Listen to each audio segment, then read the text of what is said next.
Rio é uma cidade muito centrífuga. Enquanto São Paulo é centrípede, o Rio é centrífugo. O Rio pensa o Brasil para o Brasil e a partir do Brasil.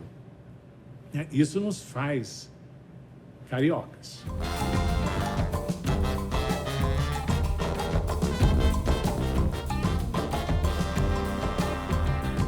Essa é uma cidade que afeta o imaginário da humanidade.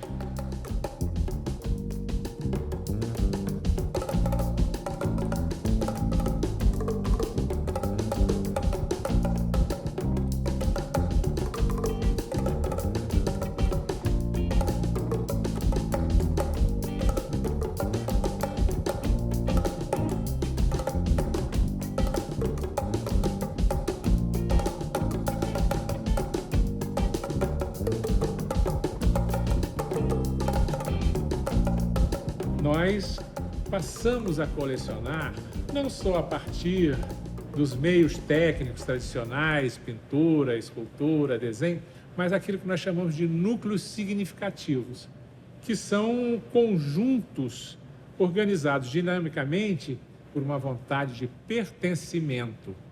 Então, essa pergunta a gente faz muitas vezes, pede para pertencer a esse acervo, né? O que significa isso?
A primeira exposição organizada pelo Paulo Herkenhoff, que tratava de imagens do Rio, foi uma das exposições mais importantes do museu. Aqui maior público teve, maior visibilidade.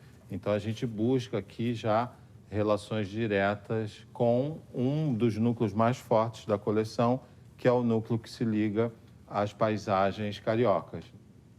É uma paisagem muito pintada, ela é pintada por conta da própria luz da cidade. Essa luz encanta, enfim, estrangeiros, pintores viajantes. E eu adoro olhar as lonas, as caixas d'água, antes de ter o Corcovado ali no morro. E você já começa a perceber uma geometria meio irregular, né? Que é uma questão importante para a própria história da arte brasileira, de não acompanhar uma geometria racionalista. A gente olha um Milton da Costa já fazendo da paisagem um conjunto de geometrias, né? Que poderia se ligar à própria história da arte mundial, o Cézanne, a pintores fundamentais, né, para o modernismo, mas também que se liga justamente à lógica da autoconstrução, que é um lugar, digamos, de certo desequilíbrio dessa geometria, né?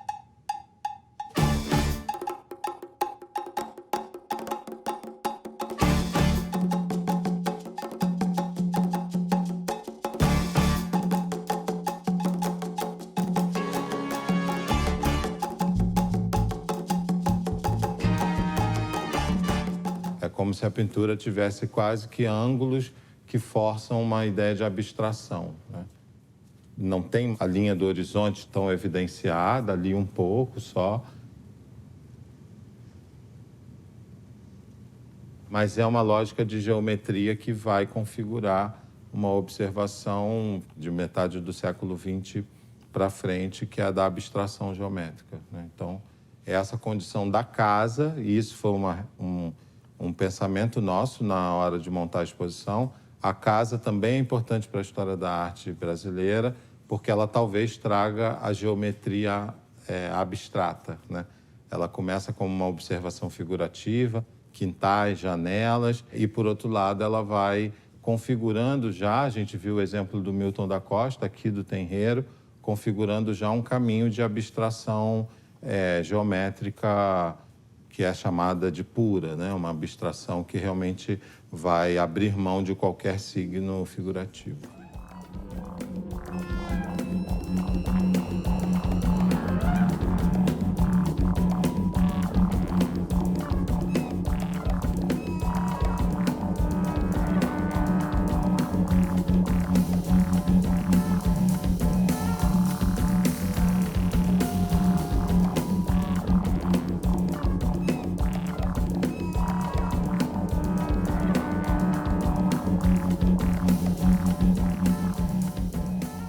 Das peças, né, que compõem o acervo do MAR hoje, acho que o que mais me marca é um conjunto de peças que não tem uma autoria, né? São peças sem autor, são peças que não foram criadas para serem obras de arte, não são obras de arte, e vieram parar aqui porque são um sintoma de uma catástrofe, assim. Essas peças são pedaços, partes de casas demolidas no Morro da Providência, na época, né, do Porto Maravilha, das reformas urbanas que foram engendradas aqui nessa região.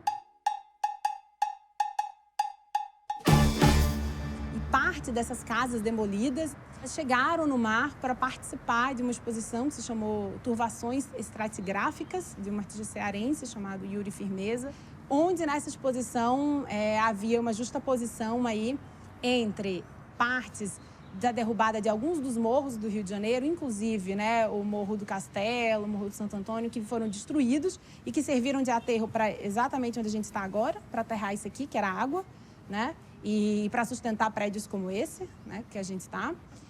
E agora, né, e naquele ano, que foi 2013, esses outros sedimentos, né, os dois, né, uns considerados objetos, achados arqueológicos, e esses outros mais recentes considerados lixo. E aqui uma obra da coleção que mostra o Morro do Castelo, que é um assunto sempre retomado um pouco pelo MAR, né? Que exposições como do Valongo à Favela, em cada exposição também se tem uma quantidade de obras doadas ou trazidas para a exposição que ficam na coleção. Então aqui a gente tem essa lógica de um morro que desapareceu.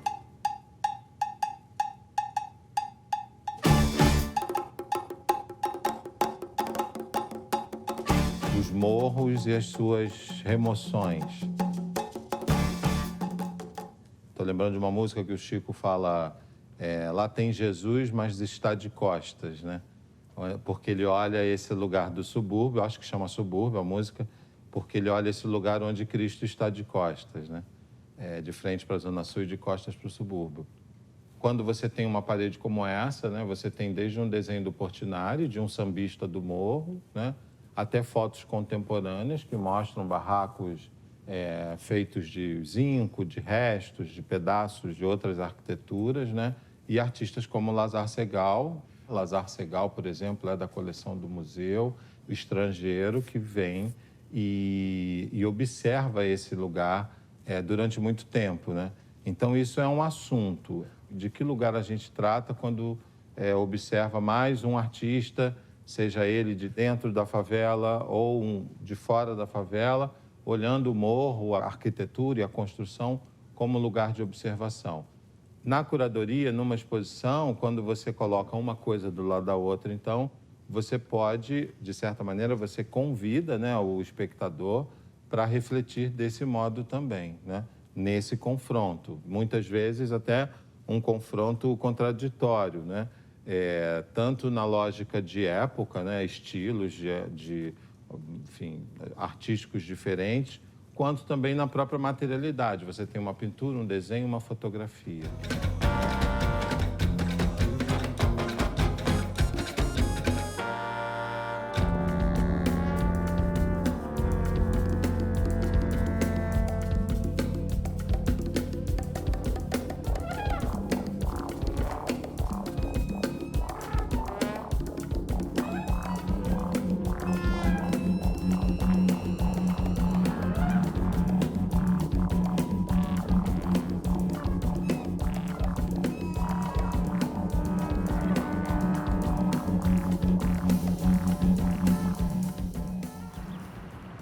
Acho que a arquitetura do mar é o primeiro passo para essa coleção também, né?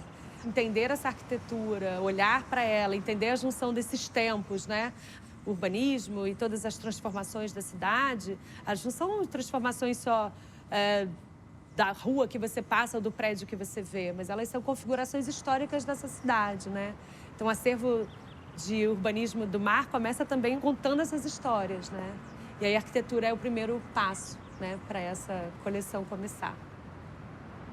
E para a chegada dessa curva, né, essa onda, ela começa num desenho livre à mão. Acho que daí que vem tanta organicidade, né, no elemento.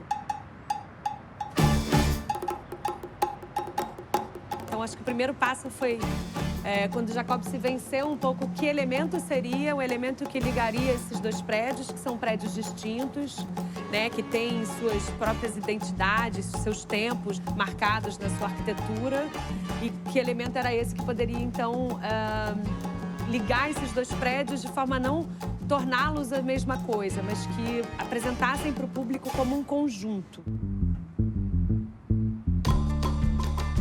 Os arquitetos com os engenheiros chegaram nesse lugar que é a indústria criativa do Rio de Janeiro, que é o samba, né? A gente está do lado da cidade do samba. Fizemos uma visita por lá e falamos, e aí, se a gente trabalhasse com isopor? O Carnaval do Rio de Janeiro molda sonhos, né? Cria alegorias que são a realização de sonhos carnavalescos. E será que eles podem fazer isso pra gente?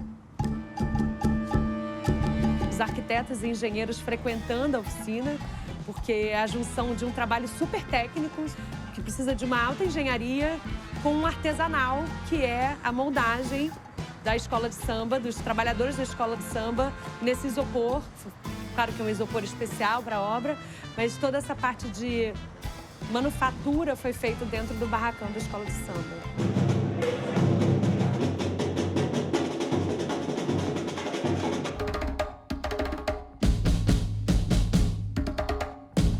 O mar é como a Vila Isabel no samba de Noel Rosa.